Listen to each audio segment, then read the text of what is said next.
Oi, turma do sétimo ano, tudo bem com vocês? Eu espero que sim.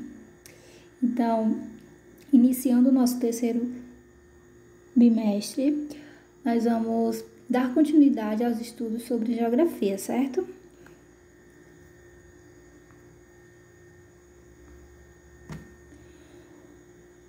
O tópico que nós vamos estudar hoje está presente no capítulo 7, a população brasileira, dentro das páginas 175 a 178 do livro de Geografia.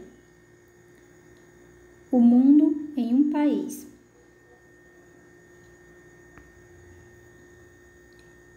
Então, o tópico de destaque para a gente, nosso centro de estudo de hoje, é sobre a migração e sua contribuição para a formação da população brasileira.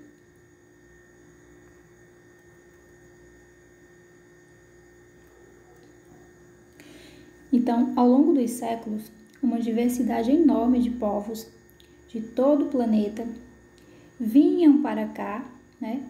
E assim vinham em busca de um destino melhor, né? Convergiam, eles iam em busca de uma vida melhor ou uma vida diferente, né? E os motivos eram diversos.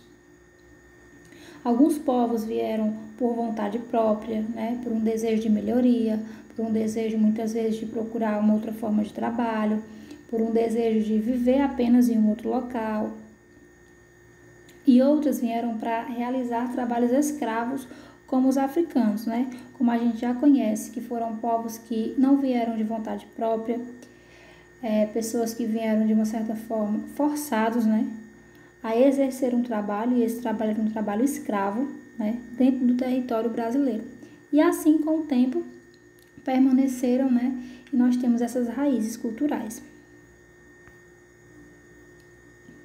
Lembrando que os primeiros habitantes, quando nós falamos de realmente donos do território com relação a essa questão de habitar, nós nos referimos aos indígenas, né? Que já habitavam essas terras há aproximadamente 1.500 anos atrás, lá no início, né? Sabemos disso.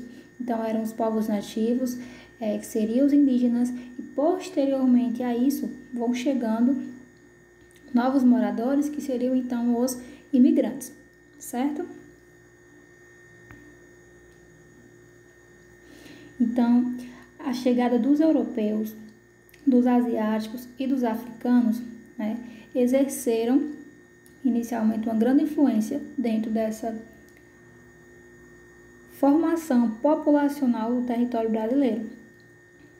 E esses povos, né, esses grupos de povos, nós dizemos que eles são imigrantes, né? Então, associados aos povos indígenas, então, quando esses grupos humanos chegam ao território brasileiro, né, e já existem pessoas aqui, que seriam os indígenas, então, quando nós juntamos, né, esse conjunto populacional, nós dizemos que formamos uma miscigenação cultural, ou uma miscigenação. Então, o que exatamente seria a miscigenação? Significa a mistura de elementos de diferentes etnias, ou seja, de diferentes povos, né? Como citamos, os europeus, os asiáticos, os africanos, a influência indígena tradicional, a nossa, que já era muito forte, com seus próprios hábitos culturais, e aí entram diversas formas de religião, e aí entram diversas formas da arte, e aí a gente pode incluir músicas, podemos incluir danças, podemos incluir os traços culinários. Então, hoje a gente pode dizer que o Brasil é um país de grande miscigenação, é um caldeirão de culturas, vamos colocar assim, né? Porque sabemos que na essência nós temos traços culturais de diversos povos, não só os indígenas. Então, o que exatamente então seria essa imigração, né? Já que esses povos chegam ao território brasileiro, e nós dizemos que esse acontecimento é chamado de imigração. Então, o que seria? Né? Então, de uma forma bem simples, com significado puxado de um dicionário, o que seria? É a entrada de indivíduo ou de um grupo de indivíduos, né, estrangeiros em um determinado país. E aí os motivos para essa entrada são diversos. Para viver, para morar, para trabalhar, certo? Então, quando uma pessoa chega de um outro país, sai da sua nação e vai para uma outra nação, nós dizemos que ela praticou um ato de imigração. E aí essas pessoas, os europeus, os africanos, os asiáticos, que chegavam ao território brasileiro, nós dizemos que eles são migrantes, aliás, imigrantes, certo? Então, numa pergunta bem simples, pessoal. Com o território que a gente tem hoje, sabendo dessa imensidão de culturas, essa imensidão de traços de diversos povos, nós podemos dizer que a imigração foi importante para o Brasil? Sim, com toda certeza. Nós sabemos que existem diversos motivos para essa entrada. Nós sabemos também que existiram diversas situações não tão boas para o povo que já habitava como os indígenas, não tão boas na divisão de terras, por exemplo, mas podemos dizer sim que de uma forma maior, de uma forma pensando o Brasil hoje, né, nessa popularização, podemos dizer sim que a imigração ela foi algo bastante importante, tanto para o processo de formação do território brasileiro, quanto para a criação de identidade que nós temos hoje, como também ajudou na formação de grandes centros urbanos.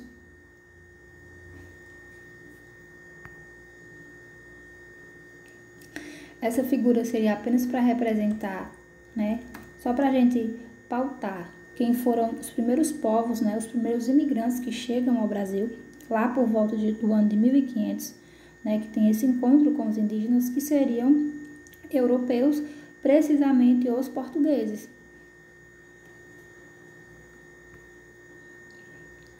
E existiram outros grupos que chegaram aqui ao Brasil, né, na sua maioria de forma espontânea, como os italianos, os espanhóis, os alemães, os japoneses, entre outros. Então, nós podemos dizer que esses grupos, né, que vão chegando ao Brasil como imigrantes ao longo das décadas, ao longo desses anos, podemos dizer que existiram 3 formas, né, essenciais como formas de influência, de como eles contribuíram para a formação do território brasileiro que nós conhecemos hoje.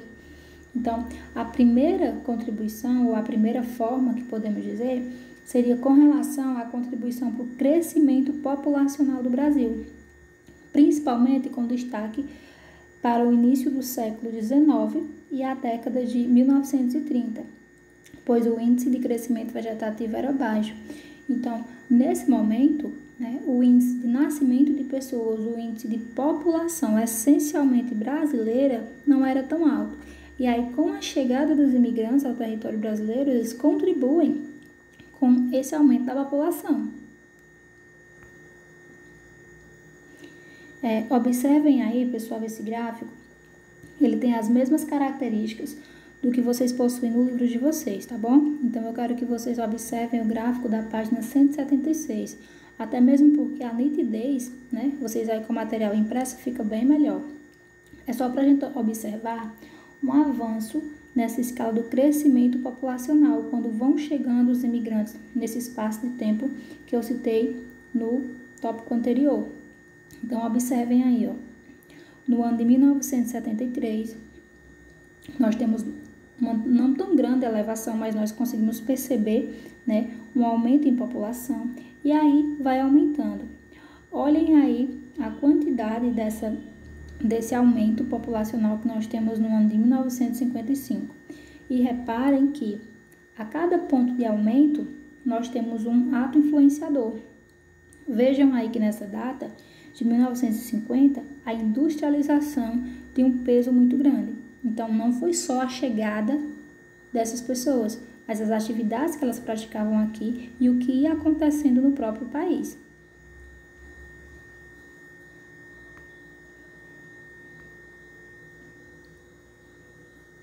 Então, esses imigrantes, como um segundo ponto, como uma segunda forma de contribuição, o que eles fizeram? Eles ajudaram a promover a ocupação de áreas nas regiões sul e nas regiões sul e região sudeste. Eles começaram a habitar locais que antes ainda não eram habitados. Então, é uma forma de eles contribuírem para a organização ou para a povoação do Brasil, quando eles chegam aqui. Na região sul, nós temos destaques para 2 tópicos, né? No Rio Grande do Sul, áreas campestres para a criação de animais. Então, eles procuraram áreas com relevo bem parecido com as planícies, com poucos planaltos, já que o clima da região favorecia, já que o solo favorecia, já que o próprio relevo favorecia, passaram, né, até o hábito da criação dos animais.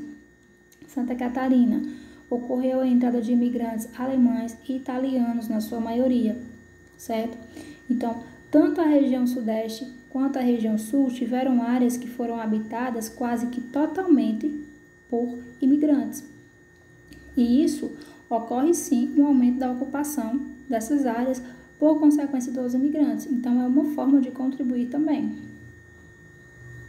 Lembrando que, na maioria das vezes, pessoal, era em busca do desenvolvimento de algum trabalho, que fossem lavouras, que fossem com criação de animais, mas na sua grande maioria tem um envolvimento econômico.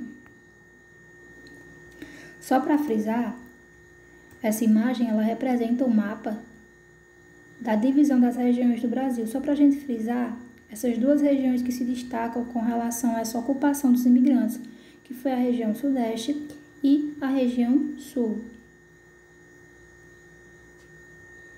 Vejam aí a direção das setas.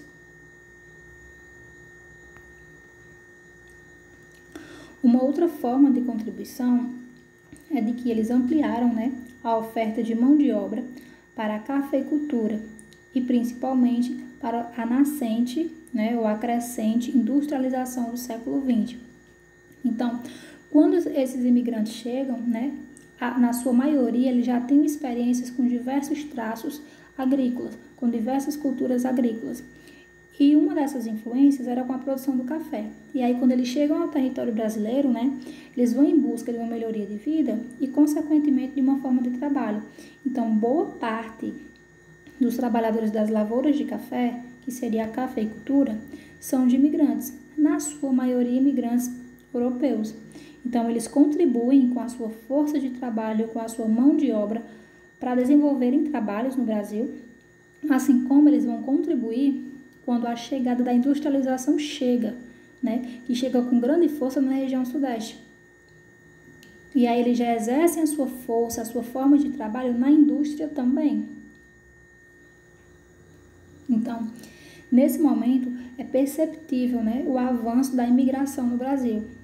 E assim a gente consegue perceber a cada passo, né, a cada forma de contribuição dessas três formas destacadas, que na sua grande maioria tem uma influência e uma influência muito grande com relação ao desenvolvimento do Brasil.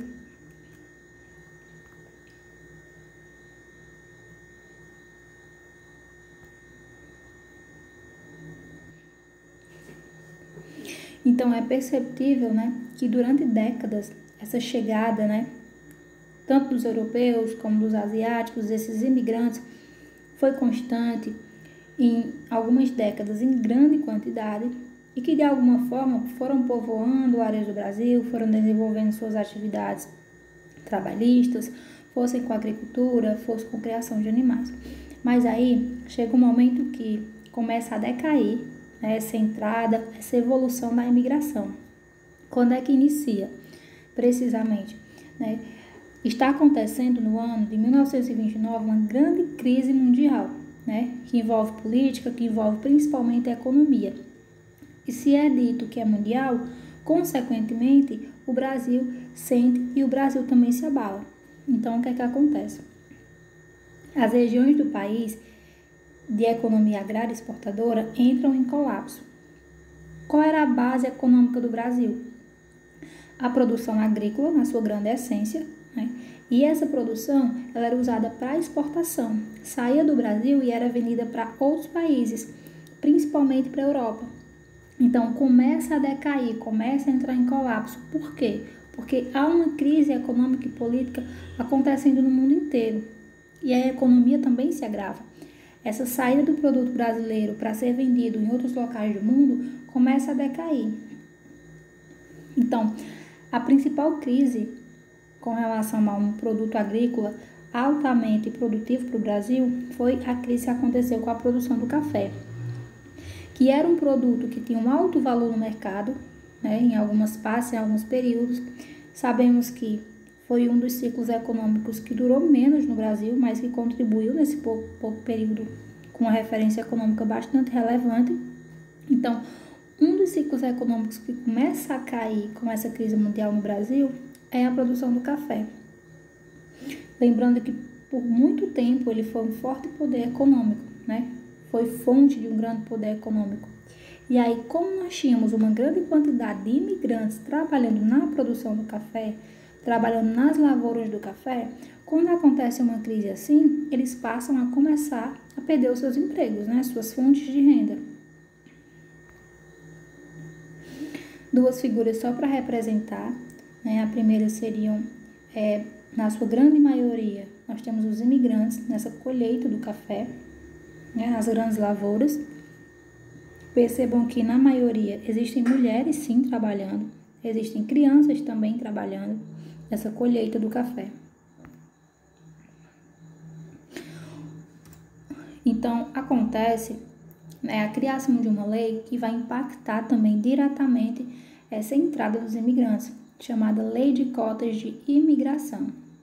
Então, em 1934, né, observando esse excedente, esse grande crescimento interno dessa mão de obra, o governo do então presidente Getúlio Vargas cria a Lei de Cotas de Imigração. Passou-se a controlar então a entrada de estrangeiros no país para evitar que o índice de desemprego aumentasse. A instabilidade dos últimos 50 anos, segundo a nacionalidade. Então, o que é que acontece? Já que o mundo tinha entrado em crise econômica, em crise política, o Brasil foi afetado, né? Grandes formas de economia no Brasil também sofreram suas percas. Então, o que é que estava sendo percebido? Que como tinham imigrantes demais no Brasil e a facilidade para chegar, a facilidade para entrar no Brasil, eles acabavam tirando o emprego de boa parte da população dos nativos, dos brasileiros. E isso estava acarretando um certo choque econômico. Então, o que é que aconteceu? Né, o então presidente Getúlio Vargas cria essa lei de cotas de imigração, diminui, né, essa maior entrada dos imigrantes no Brasil e passa também a fazer uma cobrança de uma taxa financeira que iria corresponder a 2% da economia desses imigrantes ao ano. Então, de acordo com o que ele arrecadasse anualmente, na sua maioria, ele ia tirar 2% e ia dar como uma forma de imposto, vamos dizer assim, para o governo. Essa lei não foi aplicada aos portugueses, cuja entrada permaneceu livre. Então, com exceção dos portugueses, né, que eram oriundos de Portugal e na sua essência são europeus, os outros países poderiam ser europeus, poderiam estar ali coladinho com Portugal, mas se viessem ao Brasil, se viessem na intenção de entrar ao Brasil para viver, para trabalhar, teriam que se encaixar sim na lei de cotas de imigração. E aí foi um momento de que alguns imigrantes tentaram retornar aos seus países, algumas pessoas que estavam tentando entrar no Brasil desistiram, né? E também retornaram aos seus países. Por quê? Se o Brasil era um grande chamador, vamos falar assim, com relação à criação de empregos, essa questão trabalhista, né? Tem grande procura pela mão de obra. Quando isso acontece e o governo tenta dar uma valorizada e cessar um pouco desses empregos para os brasileiros, os imigrantes vão perdendo a vez. Então, já observado aí que essa lei de cotas, ela tenta barrar um pouco essa entrada, dar um limite nessa entrada dos imigrantes no Brasil.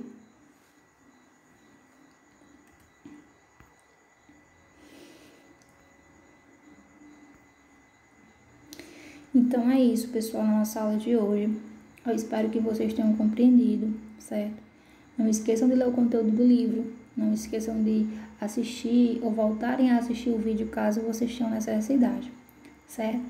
Até a próxima aula e um beijinho no coração de cada um de vocês.